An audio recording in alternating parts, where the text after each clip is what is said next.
कल्याण पूर्वेत काल जी घटना घडली ती अत्यंत घृणास्पद आहे आणि आम्ही नेहमीपासून बोलत आलोय की पोलीस प्रशासनाचा, स्थानिक पोलिसांचा या नराधमांमध्ये, या गुन्हेगारांमध्ये अजिबात भीती राहिलेली नाहीये।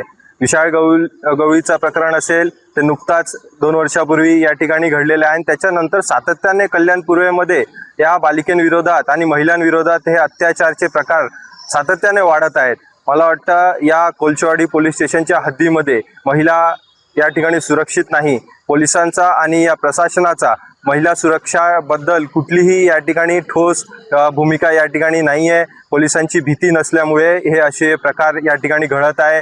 पोलीस प्रशासनाकडे ज्यावेळेस आम्ही मागणी करतो किंवा ज्यावेळेस आम्ही निवेदनं द्यायला जातो महिला सुरक्षेबद्दल, त्यावेळेस आमच्याकडे संख्याबळ कमी आहे असे कारण सांगून या ठिकाणी त्या विषयाला टाळाटाळ केली जाते। मी प्रशासनाला या ठिकाणी, आज अधिवेशन सुरू आहे, मी प्रशासनाला देखील विनंती करेन की कोलशेवाडी हद्दीमध्ये पोलीस संख्याबळ आणि पोलीस स्टेशन या ठिकाणी वाढवावा आणि महिला सुरक्षा हे प्रमुख मुद्दा या ठिकाणी असावा अशी मी शिवसेना उद्धव बाळासाहेब ठाकरे पक्षाच्या वतीने आम्ही जास्तीत जास्त CCTV लावण्यात यावे आणि पोलीस बळ वाढवण्यात यावे अशी आम्ही मागणी करतो। कोलशेवाडी